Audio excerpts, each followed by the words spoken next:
अस्सलाम वालेकुम मेरे प्यारे बहनों और भाइयों। ये चैनल इस्लामिक किस्से में आप इस्लामिक वीडियोस देखेंगे।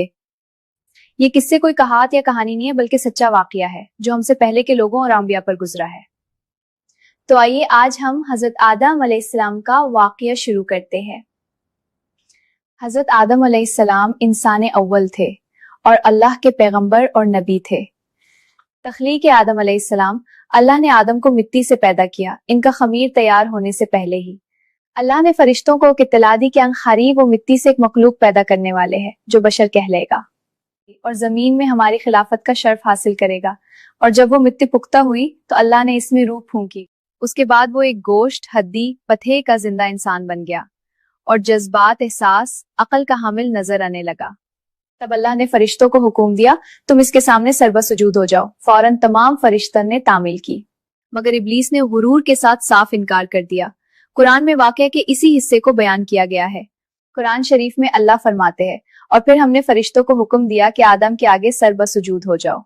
सब झुक गए मगर इब्लीस न माना।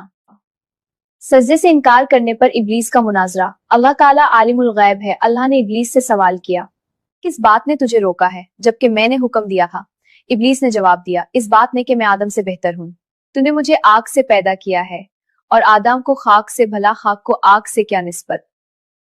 आए खुदा, फिर ये तेरा हुक्म के नारी खाक को सजदा करे क्या इंसाफ पर मुबनी है? हर हालत में मैं आदम से बेहतर हूँ, लिहाजा वो मुझे सजदा करे, ना कि मैं उसके सामने झुकूं। मगर बाद बख्त शैतान अपने गुरूर और तकब्बुर में ये भूल गया कि वो और आदम दोनों ही खुदा की मखलूक है। मखलूक की हकीकत खालिक से बेहतर कोई नहीं जान सकता। इब्लीस अपने गुरूर में ये समझने से कसर रहा कि मर्तबे की बुलंदी और पस्तगी इस मादा की बिना पर नहीं है जिससे किसी मखलूक का खमीर तैयार किया गया है, बल्कि इनकी इस सफात पर जो खालिक ने उसके अंदर खूबी डली है। अगले हिस्से में हम शैतान की मोहलत के बारे में जानेंगे। वाकये को पूरा सुनने के लिए चैनल को सब्सक्राइब करें। शुक्रिया। आज हम इब्लीस की मोहलत के बारे में जानेंगे कि कैसे उसने अल्लाह से मोहलत मांगी। सजदे से इनकार करने के बाद अल्लाह ने इब्लीस को वाज़े कर दिया कि वो अल्लाह की रहमत से महरूम हो गया। इब्लीस ने जब ये देखा कि अल्लाह के हुक्म की खिलाफ वर्जी और तकब्बुर ने से अल्लाह की रहमत से मरदूद और जन्नत से महरूम कर दिया, कि उसने तौबा और नादामत की जगह अल्लाह से दरखास्त की कि ता क़यामत मुझको मोहलत अता कर और इस तवील मुद्दत के लिए मेरी जिंदगी की रस्सी को दराज कर दे। हिकमत इलाही का तकाजा भी यही था, लिहाजा इसकी दरखास्त मंजूर कर ली गई। ये सुनकर अब इसने फिर एक बार अपनी शैतानियत का मुजाहिरा किया। इब्लीस कहने लगा, जब तूने मुझे अपनी रहमत से महरूम कर ही दिया है तो जिस आदम की बदौलत मुझे ये रुसवाई नसीब हुई, इसने भी आदम की औलाद की राह मारूंगा और इनके इर्द गिर्द रहकर इनको गुमराह करूंगा और आदम की औलाद को तेरा नाशुक्र गुजार बना दूंगा। अलबत्ता तेरे मुखलिस बंदे मेरे तीर से घायल ना हो सकेंगे। खुदा ने फरमाया, यहाँ से निकल जा जलील, बनी आदम में से जो कोई तेरी पैरवी करेगा वो तेरा साथी होगा और मैं ऐसा करूंगा कि तुम सबसे जहन्नम भर दूंगा। तो आज हम आदम अलैहिस्सलाम की खिलाफत के बारे में जानेंगे। अल्लाह ताला ने जब हजरत आदम अलैहिस्सलाम को पैदा करना चाहा तो फरिश्तों को इत्तला दी कि मैं जमीन पर अपना खलीफा बनाना चाहता हूँ जो इख्तियार और इरादे का मालिक होगा और जमीन पर जिस किस्म का चाहे अपनी मर्जी के मुताबिक काम ले सकेगा। गोया वो मेरी कुदरत और इख्तियार का मजर होगा। फरिश्ता ने यह सुना तो हैरत में रह गए और बारगाह इलाही में अर्ज किया कि अगर इस हस्ती की पैदाइश की हिकमत यह है कि वो दिन रात तेरी तस्बीह व तहलील में मसरूफ रहे और तेरी तकदीस व बुजुर्गी के गुन गए, इसके लिए हम हाजिर हैं जो हर लम्हा तेरी हम्दो सना करते और बेचून वो चरा तेरा हुक्म बजा लाते। हमको तो इस खाकी से फितने की बू आती है, ऐसा ना हो कि तेरी जमीन में खराबी और खून रेजी बपा कर दे।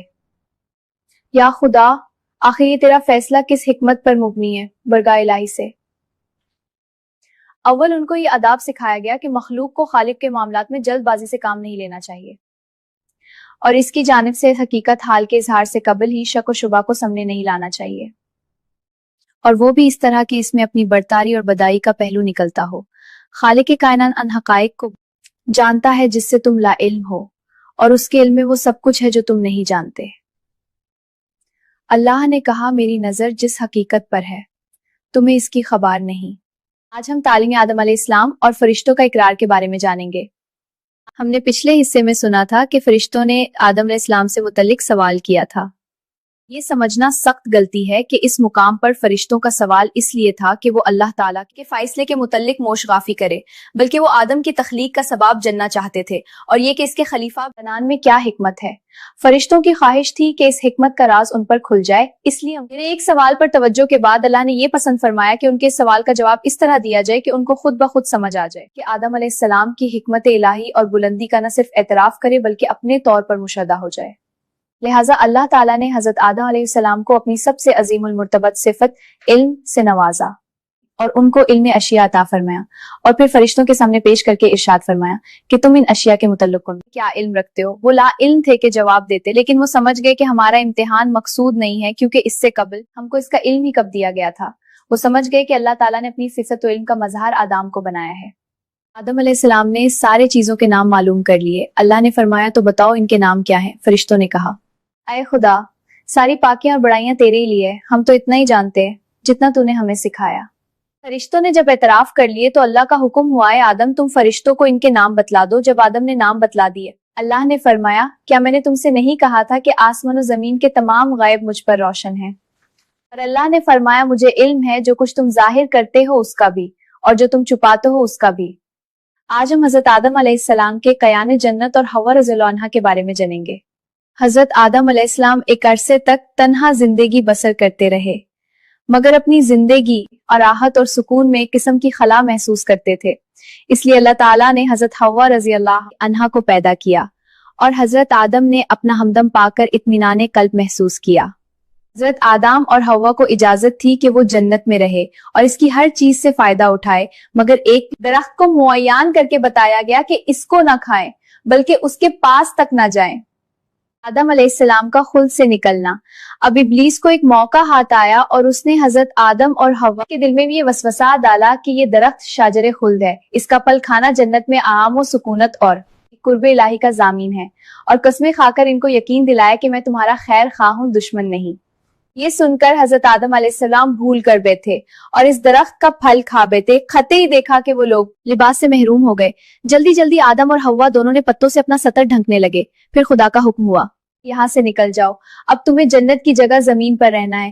اب آخر آدم تھے، اس لیے شیطان کی طرح اللہ کا مناظرہ نہیں کیا بلکہ اپنی غلطی مان لی، توبہ استغفار کیا، اور اللہ تعالیٰ نے انہیں معاف کر دیا۔